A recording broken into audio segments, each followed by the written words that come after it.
As Jesus passed by, he saw a man called Matthew sitting at the tax booth, and he said to him, "Follow me."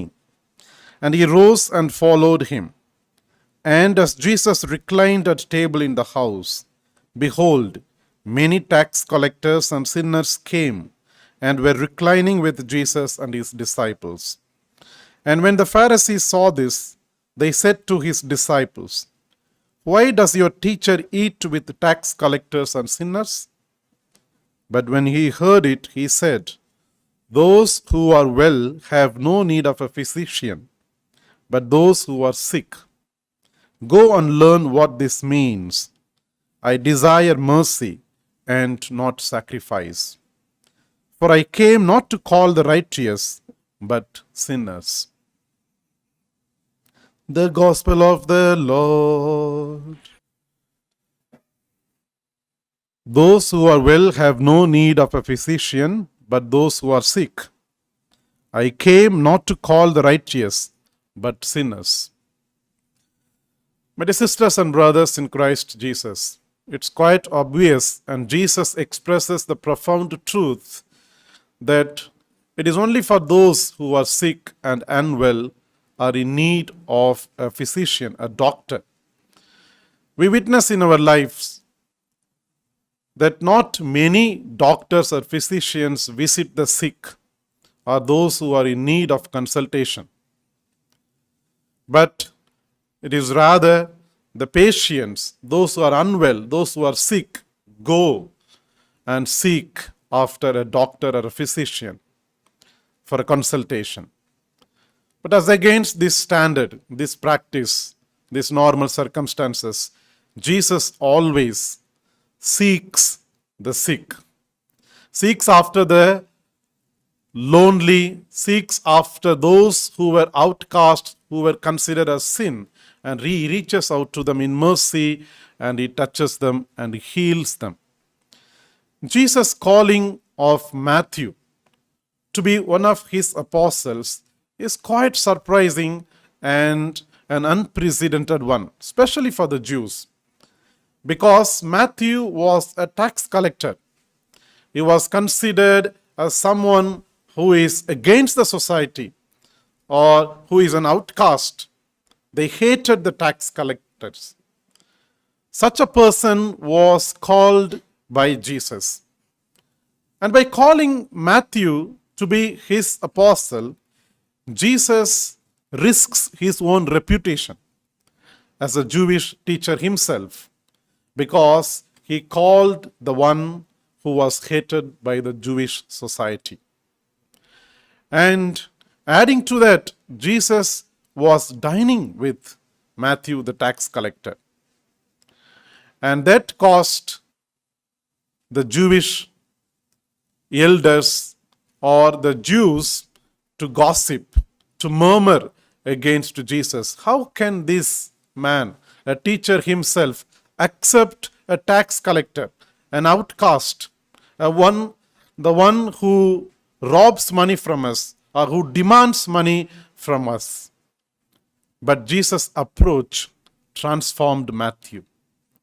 And when Jesus called Matthew, at once he was ready to give up all that he had, especially the position, the office that he held. My dear sisters and brothers, the response was immediate, like the other apostles, the other disciples, James, Andrew, and Peter.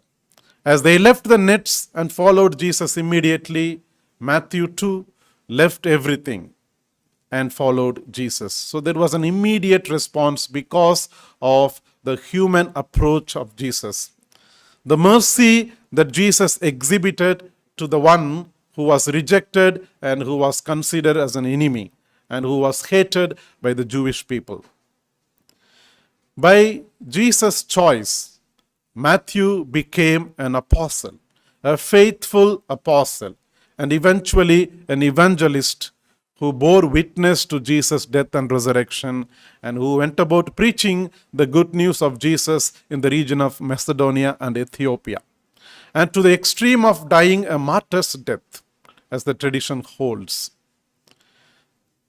St. Paul says in the first reading, I, a prisoner for the Lord, urge you to walk in a manner worthy of the calling to which you have been called.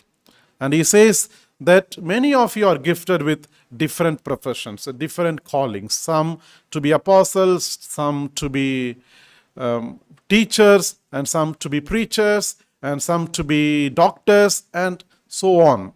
And many of us are called to different careers, to different professions. And through these callings, through these vocations, we are called to exhibit, to share the mercy, to share the gifts that we have received from God. Matthew means God's gift. So Matthew shared the gift of God that he received in his life to others, with others, through his writing the gospel, through proclaiming about Jesus Christ.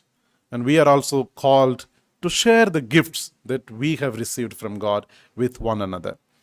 And more importantly, as Christians, we are reminded and we are exhorted by today's readings to live our lives in accordance with God's will, to live our lives in a manner that is worthy of our calling, be it a religious, be it a priest, be it a nun, be it a housewife, be it a businessman, a doctor, whatever profession you may take it.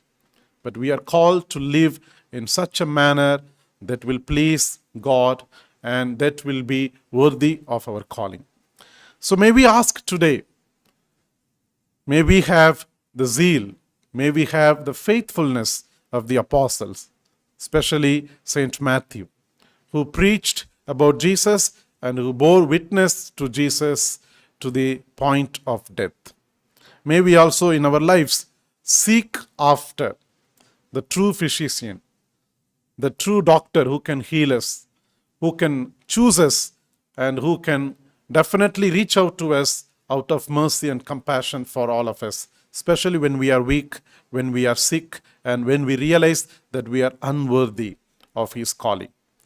May this Eucharist, which is a source of mercy and compassionate love, touch each and every one of us, bring us more closer to Jesus, to experience him as the true physician, as a wondrous healer in our lives.